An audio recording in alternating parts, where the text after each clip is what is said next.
अगर भारत के लोग बर्बादी से बचना चाहते हैं तो 23 मार्च को सिर पे कफन बांध के पीपली के अंदर आ जाओ। दूसरा कोई चारा नहीं है, वरना आप अपनी मौत के, अपने सिसकने के, अपनी पीढ़ियों के, तबाही के हमारे डंडे से परेड करते हैं।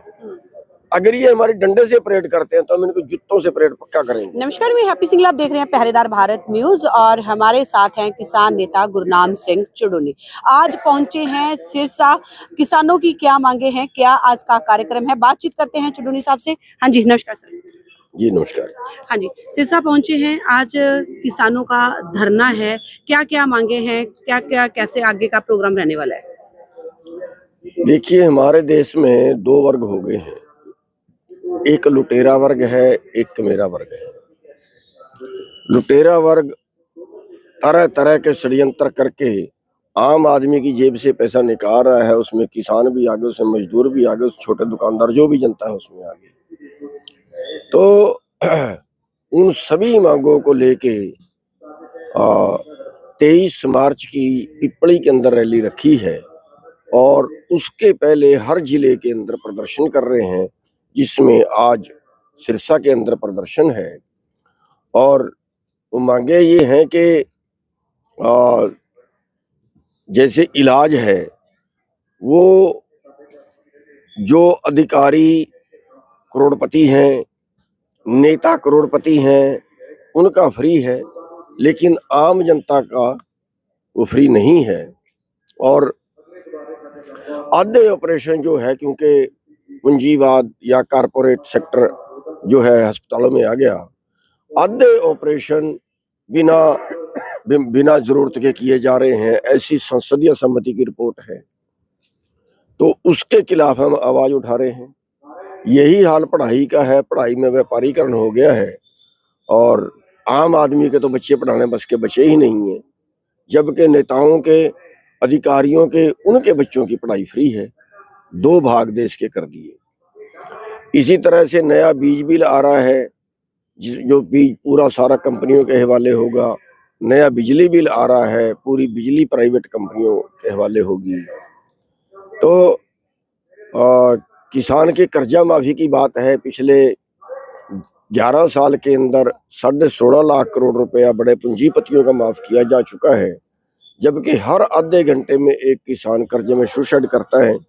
किसान का कर्जा माफ नहीं हुआ। इसी तरह से एमएसपी की हमारी मांग है।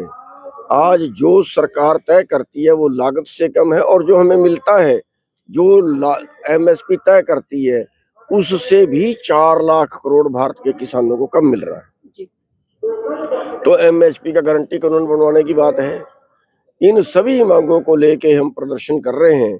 और अभी जो दो चीजें और नई आ गई, एक तो जो अमेरिका से डील की है, उसके अंदर अमेरिका का उत्पाद भारत में आएगा आने बहाने से, जो जीरो टैक्स पे आएगा, आयात कर भारत सरकार नहीं लगा सकती।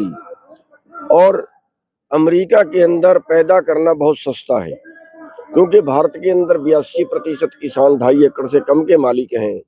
अमेरिका के अंदर जो है छोटा किसान भी 10 वर्ग किलोमीटर का मालिक है, बड़ा किसान तो जो है वो 50,000 एकड़ का मालिक भी है, और वहां पे कंपनियां खेती में आ गई हैं। तो भारत का किसान उनका मुकाबला कर ही नहीं सकता। अगर वहां का उत्पाद भारत में आता है तो भारत के किसान का मरना तय है। जो भाव आज मिल रहा है ये भी इनको नहीं मिलेगा, और खेती छोड़नी पड़ेगी, और ये सारी जो खेती है ये कारपोरेट के पास जाएगी। पूरा भारत का जो किसान और मजदूर खेती पे निर्भर है, टोटल का टोटल बेरोजगार होगा, और कोई चारा इनके पास और कोई काम इनके पास है नहीं। जी जी जी। और दूसरा, जो बुढ़ापा पेंशन अभी काट रहे हैं, 72,000 लोगों की पेंशन कट चुकी है। अभी मुख्यमंत्री जी के बयान आ रहे हैं कि हमने डाल दी है, हम नहीं काट रहे हैं। अच्छा है, ना काटे तो अच्छा है। तो ये इन सभी मुद्दों के ऊपर जो है 23 मार्च तक का हम सरकार को टाइम दे रहे हैं। अगर सरकार बुलाना चाहती है, बातचीत करना चाहती है, तो 15 मार्च से पहले बुला ले, बात कर ले। ये नहीं है कि 23 मार्च को रैली है, 22 मार्च को वो बुला ले, फिर तो हम जा भी नहीं पाएंगे। जी जी। तो इन सभी मांगों को लेके अगर सरकार 23 मार्च तक मान जाती है तो अच्छा है, वरना 23 मार्च को संघर्ष शुरू होगा, जिसकी घोषणा पिपली अनाज मंडी से की जाएगी। और वहां पे सबको हम न्योता, पूरे हरियाणा को, पंजाब को, उत्तर प्रदेश को, सबको न्योता वहां के लिए दे दें। जैसे पिपली के अंदर एक पंचायत है वो रख दी है, और आपका वहां पर एक बयान भी था कि अगर हमें सरकार रोकती है आंदोलन करने से, पंचायत करने से, तो उसके बाद एक नया है कि किसी नेताओं की एंट्री नहीं होगी। उस पर क्या कहना है? जैसे उसमें था कि नेताओं की चित्र परेड है वो होगी। देखिए, हम दिल्ली में जाके जंतर मंतर पे प्रदर्शन करते थे। जी जी। इन्होंने बैन कर दिया कि नहीं, दिल्ली में तो आप एंट्री ही नहीं कर सकते। 12.5 महीने दिल्ली में हमें इन्होंने नहीं घुसने दिया, जबकि दिल्ली हमारी राजधानी है। दिल्ली नेताओं के जगीर नहीं है। दूसरा, जंतर मंतर पे वहां आंदोलन करते थे, वहां इन्होंने एनजीटी को उसका अपना एजेंट बना लिया है, प्रदूषण वालों को अपना एजेंट बना लिया है। और उस प्रदूषण वालों ने बैन कर दिया कि आप जंतर मंतर पे प्रदर्शन नहीं कर सकते। किसान अगर जंतर मंतर पे या जनता अगर जंतर मंतर पे प्रदर्शन करती है तो वहां प्रदूषण फैलता है, बदबू आती है इनमें से। हम चंडीगढ़ में आंदोलन करते थे, चंडीगढ़ में एंट्री बैन कर दी। अब दूसरी चीज है, हमारे पास सड़क बचती है, सड़क बचती है तो लठ मारते हैं। दूसरी चीज, कई बार फिर ये करते हैं, अगर उनको ये लगे कि पिपली में ज्यादा लोग इकट्ठे होंगे तो कुछ ना कुछ ये आंदोलन बड़ा करेंगे, तो उनको जाने ही मत दो, गांव में रोक दो। ये सारे षड्यंत्र वो अपनाते हैं। हम कह रहे हैं कि हमारा अधिकार है आंदोलन करना, ये तो हम अंग्रेजों के टाइम में भी करते थे। अगर आपने इस तरह का कोई षड्यंत्र हमारे साथ किया, कई बार पहले से गिरफ्तार कर लेते हैं। अगर हम आंदोलन कर रहे हैं, हमें करने दीजिए। अगर हम दिल्ली में करना चाहते हैं, दिल्ली में करने दीजिए। चंडीगढ़ में करना चाहते हैं, चंडीगढ़ में करना दीजिए। हम शांतिपूर्वक करना चाहते हैं। लेकिन अगर ये डंडे के बल पे रोकते हैं तो फिर गांव हमारे, ये हमें दिल्ली में नहीं घुसने देंगे, हम इन्हें गांव में नहीं घुसने देंगे। ये हमें चंडीगढ़ नहीं घुसने देंगे, हम इनको गांव में नहीं घुसने देंगे। रही बात चित्र परेड की, ये हमारी डंडे से परेड करते हैं।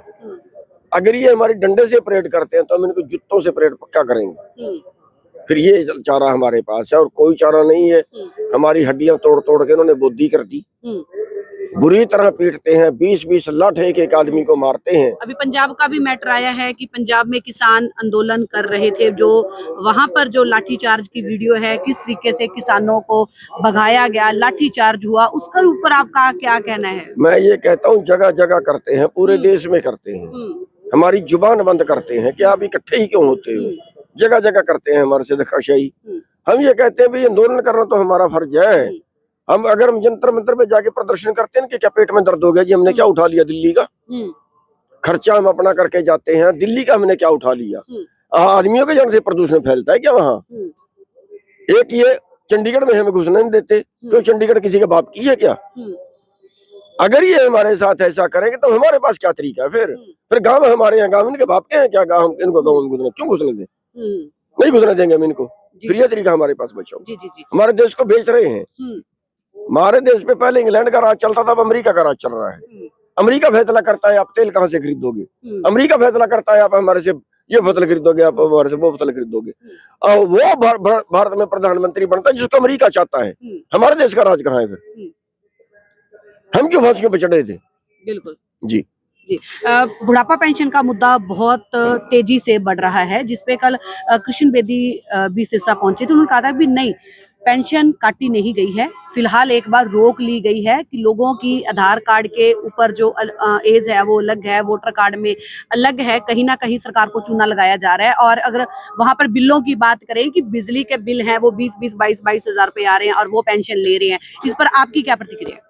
उन्होंने ये कहा है कि जिसकी 3 लाख से ज्यादा आमदन है उसकी जो है वो बुढ़ापा पेंशन रोक ली जाएगी, नहीं देंगे। मैं कृष्ण बेदी से पूछना चाहता हूँ, उसकी आमदन कितनी है और उसकी पेंशन कितनी है? जनता के सामने करे। क्या उसकी पेंशन काट ली सरकार ने? मैं ये कहता हूँ, क्या नवीन जिंदल की पेमेंट काट ली सरकार ने? लाखों करोड़ का मालिक है, जितने पूंजीपति हैं और वो एमपी रहे या एमएलए रहे और उनकी पेंशन भी जो है वो लाखों में है, हजारों में नहीं है। किसी एक की काटी गया ने जो अधिकारी हैं 3 लाख रुपए तनख्वाह लेता है, 50 लाख रुपए रिटायरमेंट पे ले लिए, 80,000 1 लाख रुपए उसकी पेंशन है, उसका बेटा नौकरी पे है, 3 लाख तनख्वाह वो ले रहा है और कारोबार कर रहे हैं, बैंक बैलेंस है, प्रॉपर्टी है, उसकी पेंशन काटी क्या? 3,000 रुपए बुढ़ापा पेंशन के पेट में दर्द हो गया। हम कहते हैं बिल्कुल सबकी काट दो, किसी को पेंशन नहीं मिलनी चाहिए, काट दो सबकी। हम भी तैयार हैं, हम अपना गुजारा कर लेंगे, फिर जैसे होगा सबको एक जैसे। ये हमारी पढ़ाई फ्री की बात है, हमारी इलाज फ्री की बात है, सबका मत, किसी का मत करो फ्री। फिर अधिकारी, अरे 3 लाख, शर्म की बात, डूब के मर जाना चाहिए इनको। 3 लाख रुपए जो तनख्वाह ले रहा है उसके घर परिवार का तो इलाज फ्री होगा, उसके तो सरकार के खजाने से जाएगा। और आम नागरिक कोई बीमार हो जाए उसका 50 लाख रुपए का बिल बना दिया तो मरने के लिए छोड़ दिया, किसके पास है? इन सभी चीजों के ऊपर आंदोलन। जी। किसान नस्ल और फसल की लड़ाई है वो लड़ रहा है, फसल को तो बचाने का प्रयास कर ही रहा है, इसके ऊपर नस्ल की बात करें तो मैं ये कहता हूँ ये अस्तित्व की लड़ाई है, अस्तित्व, भारत के अस्तित्व की लड़ाई। अब अमेरिका से जो डील की है तो मैं तो ये कहता हूँ फिर भारत का राज अमेरिका को ही सौंप दो। अब भारत और अमेरिका को एक देश मान लो, भारत और अमेरिका को एक देश मान लो। भारत के लोग वहां मजदूरी करने गए, उनको संगलों में बांध के, बेड़ियों में बांध के वापिस कर दिया गया और ये चुप। इनको जवाब मांगना चाहिए था राष्ट्रपति ट्रंप जी से, जवाब मांगना चाहिए था कि आप अब डील की बात कर रहे हो, आप कहते हैं वहां का मक्का भारत में आए, आप कहते हैं वहां की सोयाबीन भारत में आए, आप कहते हैं वहां के दूध भारत में आए, तो भारत का मजदूर वहां मजदूरी करने क्यों नहीं जा सकता? जी। क्या मैसेज देना चाहते हैं लास्ट में? हम ये मैसेज देना चाहते हैं कि अगर बर्बादी से बचना चाहते हैं, अगर भारत के लोग बर्बादी से बचना चाहते हैं तो 23 मार्च को सिर पे कफन बांध के पीपड़ी के अंदर आ जाओ, दूसरा कोई चारा नहीं है, वरना आप अपनी मौत के, अपने सिसकने के, अपनी पीढ़ियों के तबाही के आप खुद जिम्मेदार होंगे। जी। तो ये थी हमारे साथ गुरनाम सिंह चुड़ूनी, बड़े कड़े शब्दों में जो सरकार की जो निंदा है उन्होंने की है और एक ऐलान किया है 23 मार्च को पिपली पहुंचने का। वीडियो को ज्यादा से ज्यादा शेयर करें ताकि जो जानकारी है वो तमाम लोगों तक पहुंचे। धन्यवाद।